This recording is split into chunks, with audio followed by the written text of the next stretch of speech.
This is a pretty interesting presentation that we've got set up for Ken. If you've been around North Carolina for a while or any length of time, and you run in the astronomy circles in North and South Carolina, you probably have met Ken Brandt. He's well known. I hesitate, but I'll say maybe well liked. I only had the privilege of meeting Ken last summer at a conference we were attending together, and I feel like I've known him forever. I won't say, but anyway. But Ken is the director at the Robeson Planetarium Science Center in Lumberton.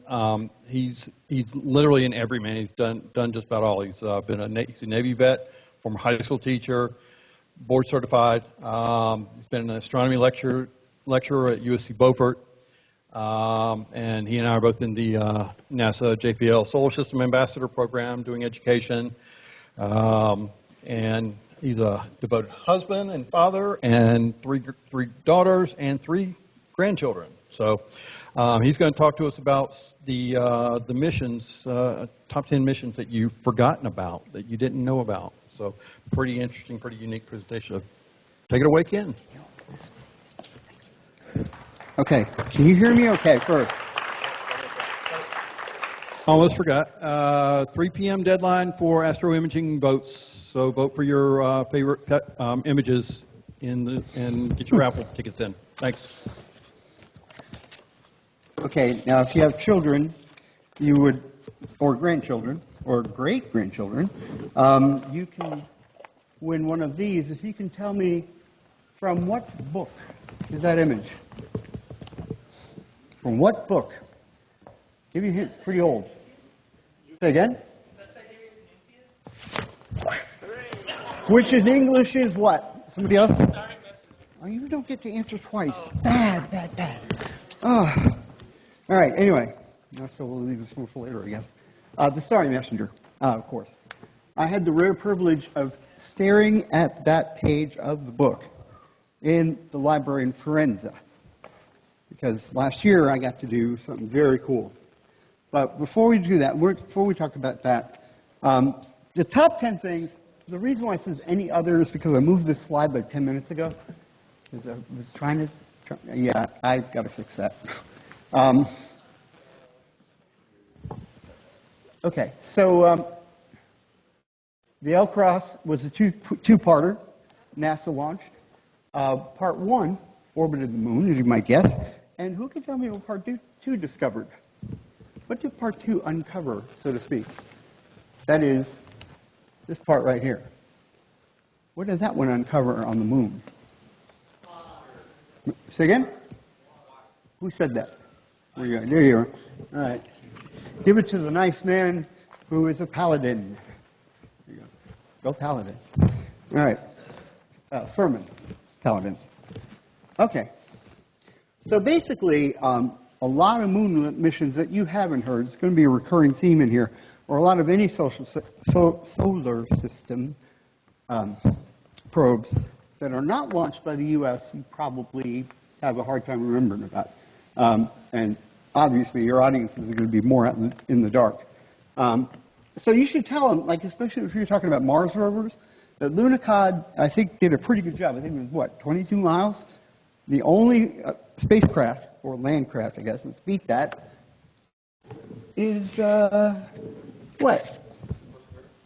Nope, not yet Perseverance. What is that here? Who said opportunity? Opportunity knocks, and I answer. There we go. Yeah.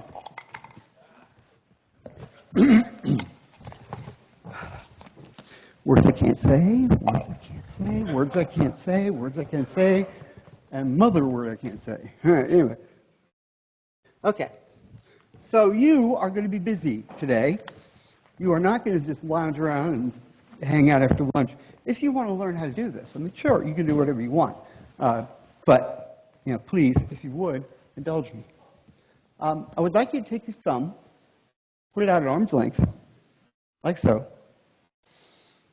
And please, kind of let it just hang there on your hand. So it's not, you're not, try and have it so no muscles are contracting right now. Okay. Have a look at your thumbnail against the background image so you can get an idea for how wide it is.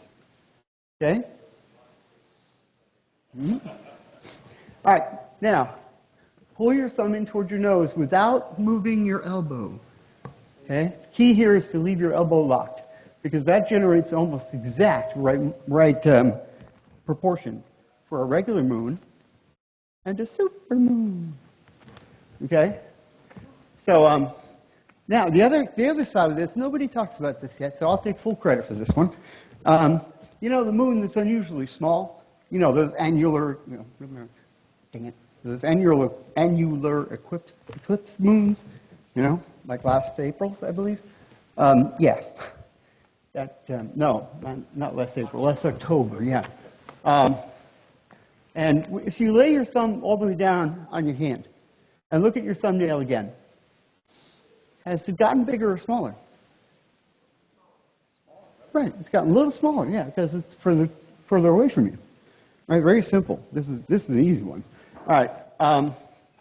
So that's an easy way to describe a supermoon to somebody when they talk about how much bigger it's going to be, or any of those other stock questions you get when you're doing outreach events, and somebody from the New York Times or whatever decides to write about the supermoon again. Just like that great planetary alignment, you know. Wow. Wow. So, all right. So, yeah, only on Thursday, right? Only at like 7:15. Oh, okay. Thank you. That's when Mercury's with Venus. Now, just after the sun sets, you're looking in the western horizon. Are you going to see Mercury? That was not a whole lot of help, right? You got to get some telescopes. All right, so that's the written description of this. Oops, sorry. And you'll be getting a copy of this thing in the conference, whatever the post-conference proceedings thing we do. I don't know. Anyway, you'll get a copy of it. Okay, so a little game we're going to play here. I would like you to identify. Yeah, I'm sorry I had to turn this over this way, but it's the only way you could see the moons properly. So you could actually gauge size here.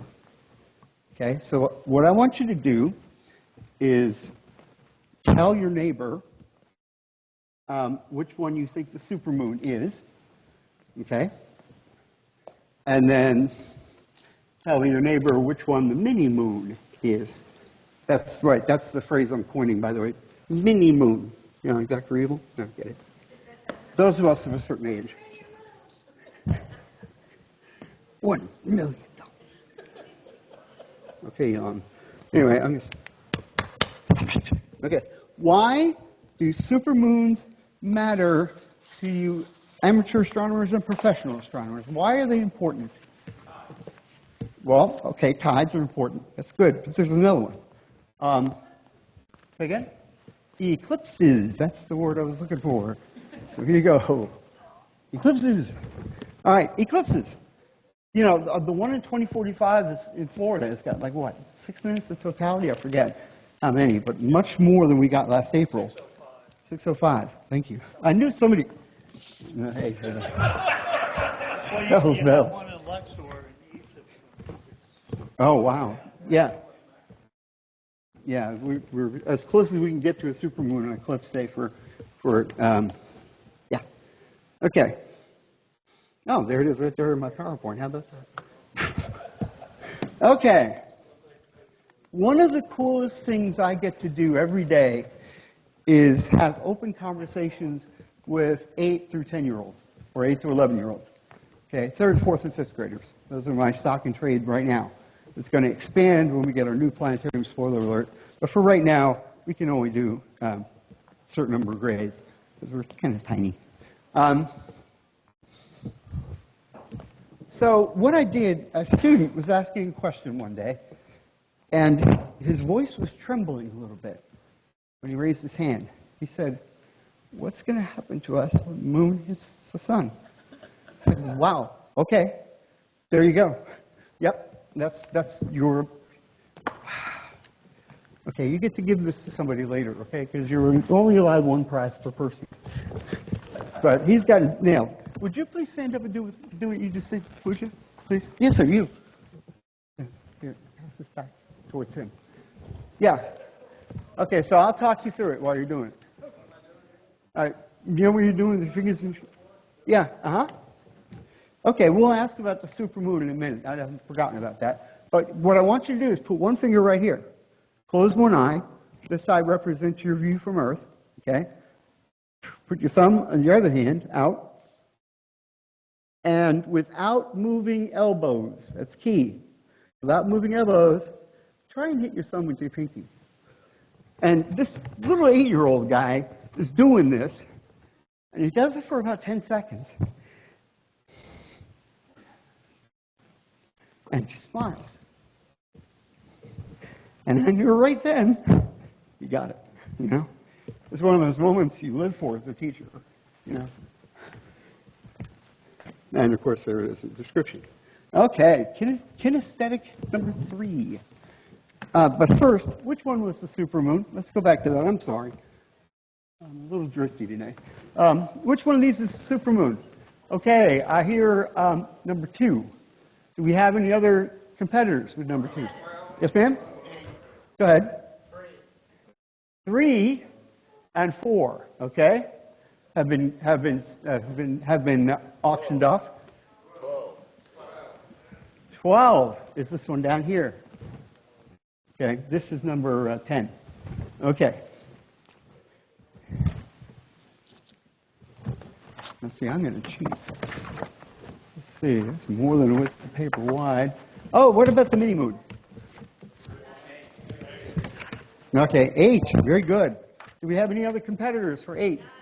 9. Okay, 9 and 1 and 8. Where did he go? He's up here. Okay. All right, we got 8. Okay, we got 1. And we got 9, right? Okay. This is what I told my students in Italy when I was teaching them. I said, if you've got either one of these, 2 or 12, I'm going to give it to you because those two, you know, there is a difference up there. On that scale, it's probably about 2 centimeters difference. So not much, right? It's like this bit right here. Anyway, so that's how much bigger the moon gets. It's just this, the last knuckle of your pinky. Okay. So 2 and 12 are the supermoons, and I gave credit for all 3, 1, 8, and 9. So I want you to give yourselves a hand. Well done. Well done. Nicely done. Okay, and those of you who were the first ones to let me know, so to speak, about your numbers, I'm keeping 5 of these off to the side for you. In case you're wondering what that is, we got some really cool goodies to give out as NASA Solar System ambassadors. Chris is holding a box full of them. Right there. Yeah, this is a 3D Europa. So you see Europa on its surface, and then you see the interior structure, or what they think the interior structure of Europa looks like. Very careful to say we haven't actually been there yet with the flyby that is consistent and consistently aimed at Europa. Okay. All right, kinesthetic number 3. So we're talking about Europa, and I love one of the planetary scientists when she was talking about this. She said, "Look at all this red schmutz on the surface." I'm like, "Whoa, breaking out the Yiddish." Okay, all right, okay. So I talked to kids, older kids, or my college students about craters and counting impacts, and how few craters equals some sort of geological process happening. Okay, even Pluto, parts of Pluto don't have craters on them. That big nitrogen ice, you know, what you might call an ice pack. I don't know how you call it, but yeah. Now, I'd like you to roll up your sleeves. You've got long sleeves like me. Take your forearms like so, and rub them together. And only do it for about 5 seconds, because you should be able to figure out what's happening in there. Okay, what's happening there? Friction, right? Frictional heat. And that is what causes the ice of Europa to crack, we think, is that frictional heat caused by the gravity of Jupiter. And remember, planets and moons orbit in ellipses, and Europa's ellipse is eccentric enough that you can get real changes in gravity by getting, say 100,000 miles closer to Jupiter on one turn than you do the next, in your orbit. And then you got the other 3 Galilean moons to contend with. So there's a pretty complex gravity problem. We're going to try and work that out. Okay. And you might need to break out a calculator. Okay, so yeah, the same process is happening, and any other Mercury missions. I'll just mention them briefly, because I also know jack about this, okay? If any of you worked on any of these missions, and I suspect there might be a couple who have, please regale us with what you know, because I know precious little. All right, carry on. Okay, the Mars Polar Lander and Orbiter. What happened there? Sir? Well, it burned up. That's certainly true. Here you go. Yeah. Okay. Pardon me, sir. Here you go. Yeah, of course. Only got a few more of these left, so pipe up, please. Remember, I don't want you to go to sleep. Please. Okay. The clean room at JFK.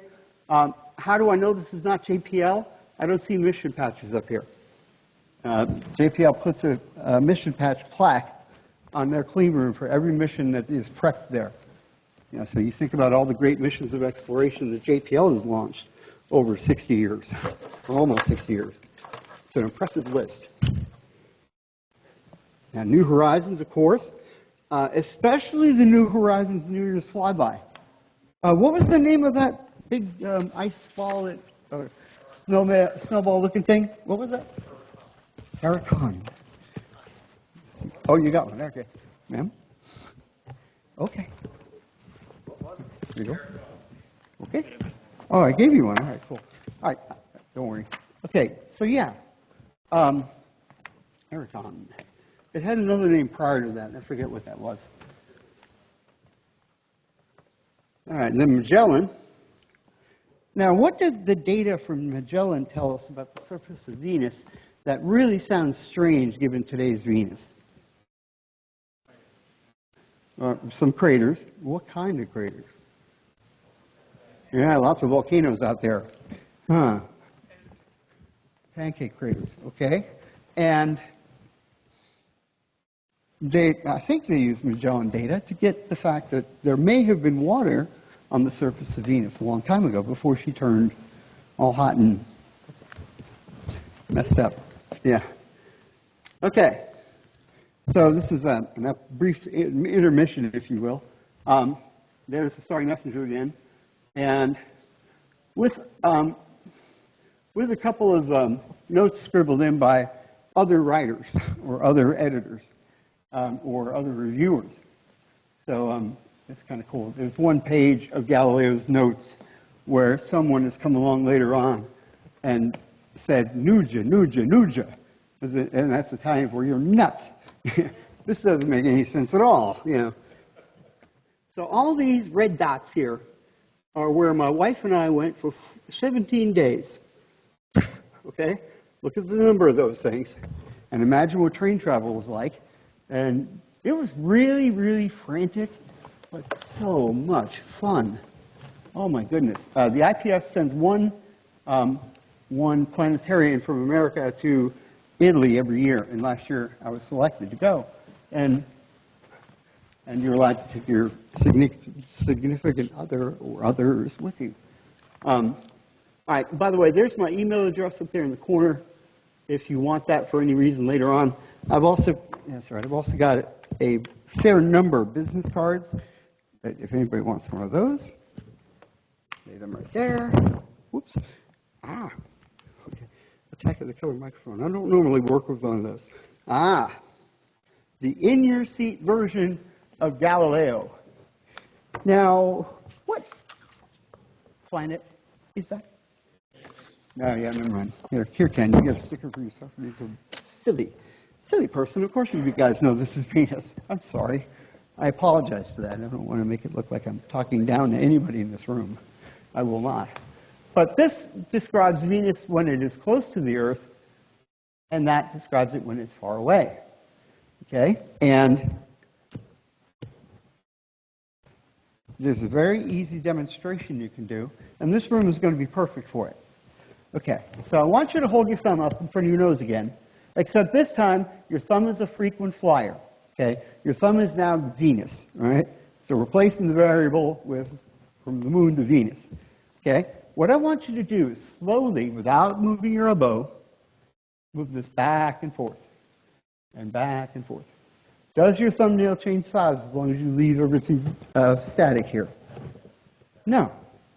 That would be what? How would an observation or a set of observations like that prove the geocentric model of cosmos? If Venus goes around the Earth, you basically have another moon, right? And it behaves the same as our moon in terms of getting slightly bigger and slightly smaller. And yeah. So how do we do this? Now, put your thumb out again.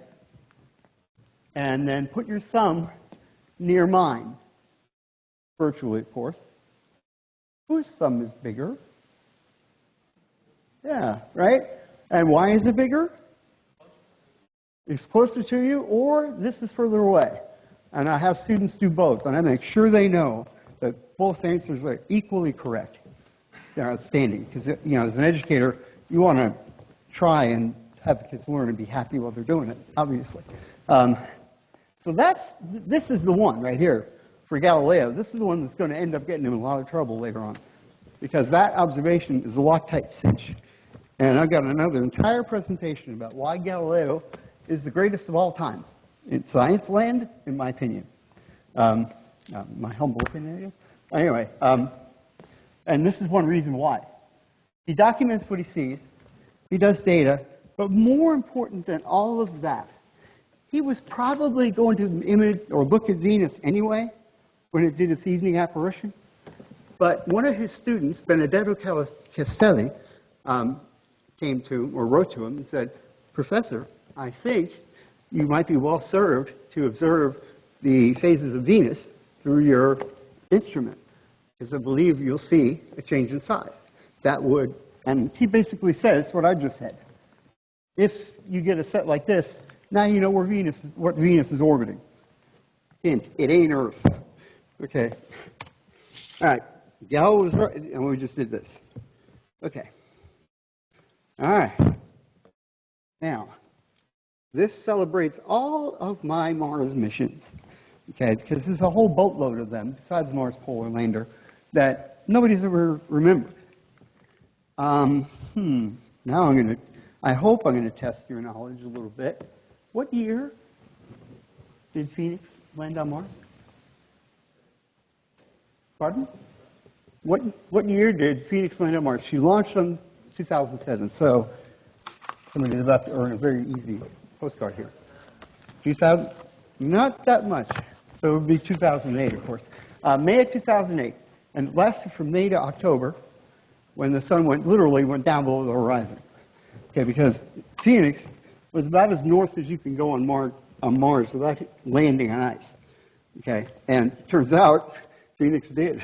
If you remember, the blow from the exhaust engine, or the descent engine, scoured out a hole underneath the rover, and there was big plates of frozen water, ice, under that surface. So the surface had protected the ice from being sublimated, right? Because usually it doesn't melt. On Mars, it just goes straight to gas. So ice goes straight to gas normally on Mars because the Mars is very low atmospheric pressure. All right, so I would like 2 volunteers, please. Actually, 3 volunteers, please. Don't all jump up at once. Come on down. Come on down. Okay. All right, we're going to let this gentleman coming down the stairs be the sun. Okay? And, sir, take your time. We have an hour. We have like an hour, so we're good. All right. So, good to meet you, everyone. Ken. All right, you stand here where the X is. This is an X. There's all kinds of tape markings on the stage. If you've ever been on a performance stage, well, all those tape marks, like for dancers, they figure out here's where I end up when I do my series of pirouettes across the stage or whatever. Anyway, which one of you would like to be Mars today? Earth. Very tough. All right, Chris, if you stand right here, and if you'll stand right here. Now, the profile for flying to Mars is complicated. Why is it complicated? Because, here, I'm going to give you this, and when I tell you to, give it to him. And I would like you to put it on his left knee. And go ahead and see if you can do it now. No, don't take the sticker off. There you go. So you can touch that, right? You can easily. Okay. Now, how long does it take Earth to go around the sun? 365 days, or 90 days times 4, roughly. So these 4 cones close to the sun here represent the position of Earth. Of course, I tell my students, this is nowhere close to scale. All right, so give up on that idea. We're just going to forget scale exists, except maybe this distance here might be close, okay, between Earth and Mars. Anyway, so every cone, there's 4 cones going around here that Earth is going to traverse. Every time I say, go Gators, yes, I am a son of the University of Florida. That's just the way it is. So go Gators, you're going to go to the next white one, and you're going to go to the next orange one. Please, go Gators. Get up and go. Okay. Again, go Gators. Now, this is what's happening to Mars right now, isn't it? Mars was very close to us in mid-January, right? And it is receding further and further away. I'm not sure who's brighter at this point, Sirius or Mars, but they're competing with each other for brightness. And that tells you that Mars is doing what Mars is doing here. Sir? Oh, no. Depends on the day. Okay. All right. Go Gators again, please. So 6 months has passed by. I normally stop at the 6-month interval to let the students know that try and get some sense of time here. Okay. Yeah, you're here. I'm sorry. Sorry. You're here. Okay. Yep. Okay. And one more. Oh, no, I'm wrong. Go Gators. You're over here. See that? Now, how often do you hear a teacher say, I'm wrong, sorry? Hopefully every other minute. That's right. Okay. Now, what I would like you to do in the middle here, you thought, oh, I'm not going to do anything. Okay, cool. You are going to play volleyball with him. He is going to try and throw that sticker so it hits his right knee. Okay, right about here exactly where the little white spot is, because that's where the landing site is. You're just going to land on Mars, blah, blah, blah. You got to land, it's like, tiny.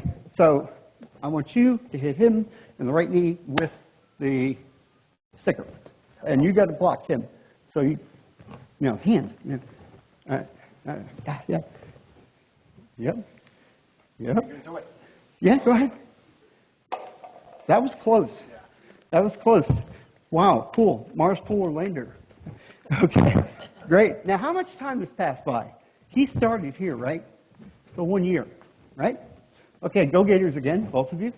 And then you're going to go to that one right there. I didn't have it marked out very well. Go Gators again. And go again. Because even I get tired of it after a while. And go again. And looky what we have here. Thank you, Sherilyn Morrow, because this is her activity. I am 100% stealing it from her. But she does it too, so, so I'm just stealing is that I'm just taking advantage of a good idea. Because this is an easy way to talk about distances to Mars. Yes, sir? Just keep going. I got a question. Okay. About distances to Mars and why Mars is so dim or so bright, depending on when you look at it in its orbital path around the Earth, and as the Earth's going around. Okay, yes, sir. Okay, so my question is, why don't we launch a rocket when they're back here to hit right there? Okay, somebody better than me can explain the Holman transfer orbit, please.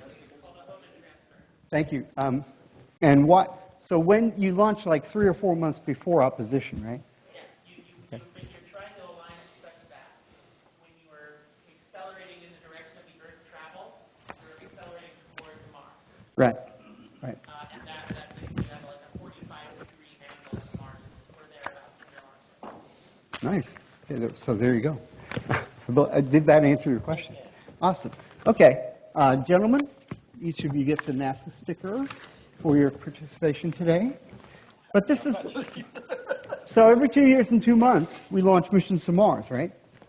What did we launch this time? This go around.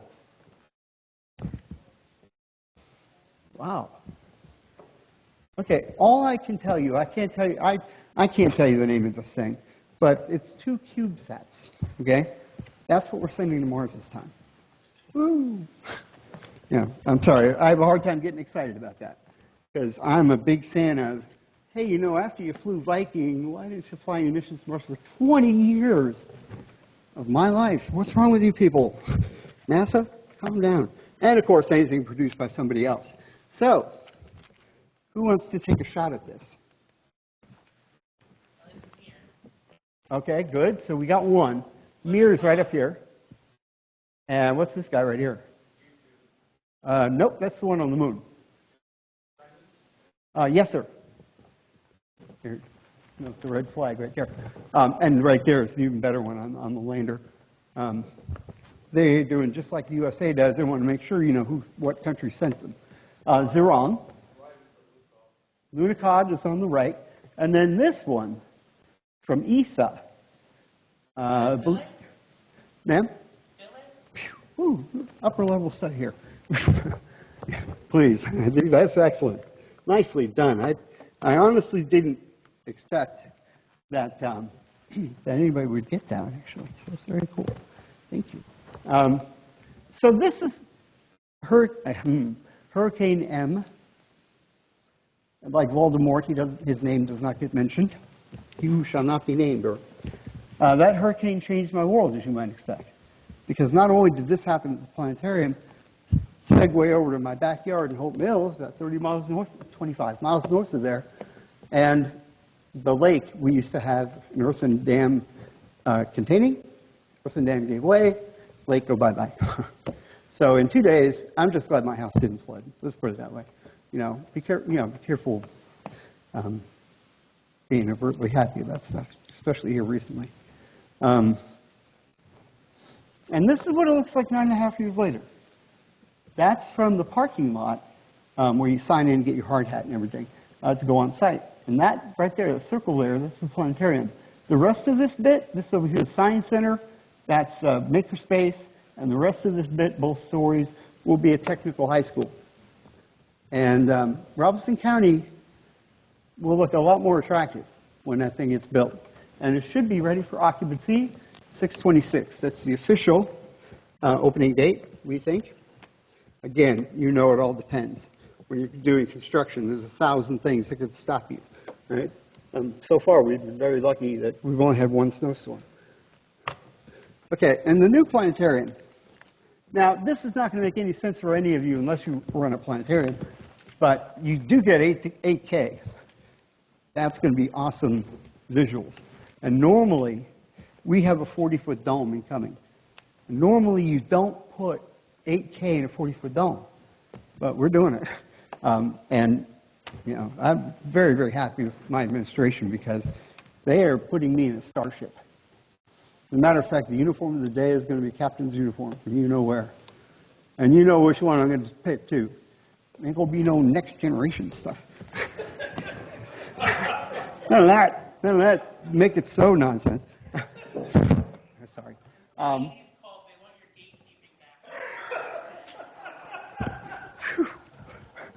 Yes, ma'am. Right away.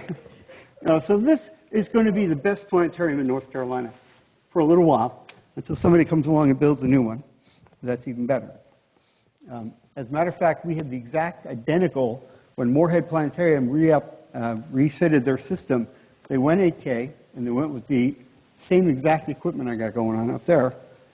But it doesn't take a rocket scientist to know that if you got only 40 feet to throw your light onto, as opposed to 70 feet, those pixels out there in the 70-foot line would be a little stretched. You know what I'm saying? Not bad. And I'm not denigrating the Moorhead Planetarium. They're awesome. Okay, they do great work, and they do it consistently. So they are one of the. And of course, most of you participate in events. How many of you participate in the North Carolina Science Festival in April? Okay, and how many of you are Star Party hosts? Oh, just me, I guess. Okay. Anyway, all right. Pembroke, North Carolina. I forget the address. It's very complicated, but we're going to be out there. And my hope is that we'll be hosting the Southeastern Planetarium Association's conference in Lumberton again, because 60 years ago, SEPA began with a guy named Jimmy Hooks. And I'd like a moment of silence for him, please.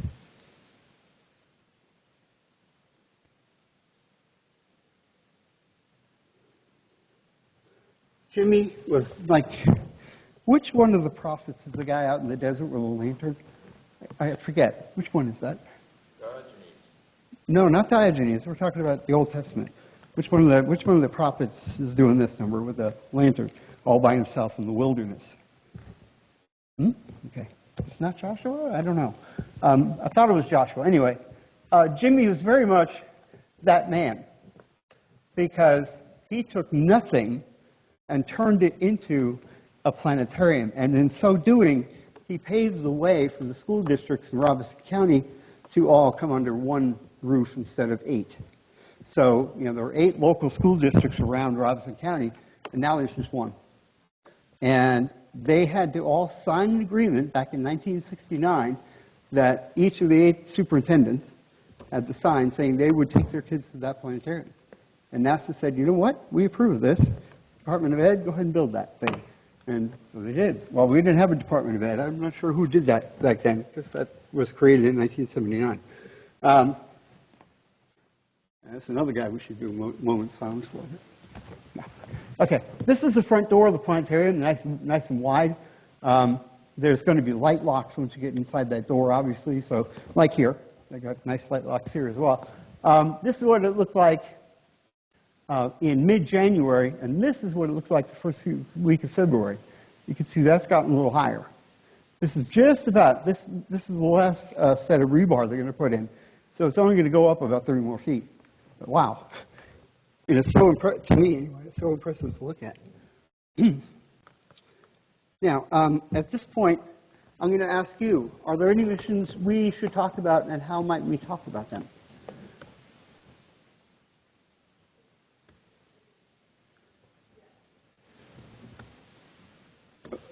Okay. Okay, good. All right. All right, so this concludes my presentation in that case. I want to thank you all for coming. And, okay. Yay.